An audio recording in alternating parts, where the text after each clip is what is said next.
I'm a sophisticated college student. On Mondays and Wednesdays, I have a 3-hour gap between my two classes. So I spend a lot of time doing homework, but mostly just joking off on the computer. And one day, these two boys approached me. And were like, "Hey, that's a cool hat." So I took a look at these boys. They looked like wannabe military boys to me, because they one of them had like the green jacket that the military dudes wear. And they liked my hat, and I was wearing my Pentagon hat. And so I was like, oh, they're just two little boys who want to talk about the military and stuff. How sweet. And then the taller of the two wearing the military jacket says to me, "You know, the book's better than the show." And I was like, what? What are you talking about? It's the Pentagon. So I lifted my hat, and I looked at it. I was wearing my Book of Mormon hat. Welp! I look again at these boys, and I look closer, and I realize they're not wannabe military boys.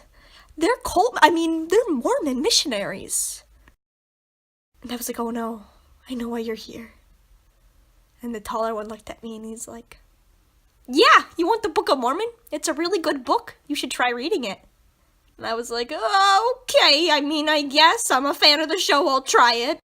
And he was like, "Awesome, cool. What time do you want to meet up?" And I was like, "What? I already got the book, buddy. I don't want to talk to you or anything. I'll read the book, but we don't have to talk after this." "You've already got the book. You have to talk to us. You've accepted the book." And they're like, "Okay, great. See you Tuesday." And I'm like, "Oh, what?" And they just kind of walked away. I was like, cool.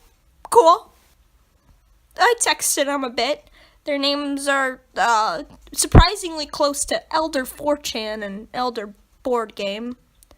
But they're cool.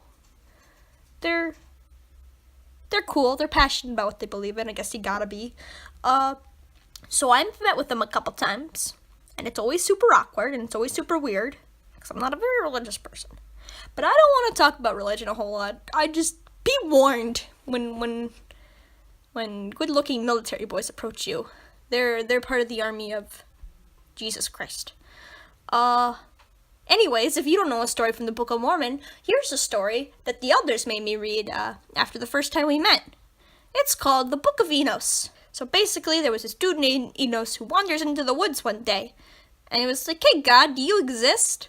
And God was like, "Heck yeah, man, I exist. I'm right over here." And Enos was like, "Whoa, that's really cool." And God's like, "Yeah, your dad was right. I'm cool." And then there was an awkward silence. Because Enos didn't know what to do. And Enos was like, "Cool, I guess." And God's like, I grant wishes, right?" And Enos was like, "Whoa, wait, you do? I have a wish. My wish is that my people will be remembered after we all die out, and that the people who are sinning will remember us and stop sinning." And God's like, "Oh, that's really cool, but I already had your dad made that wish already." "Oh, okay!" And that was it. There you go. Now you know a Mormon story.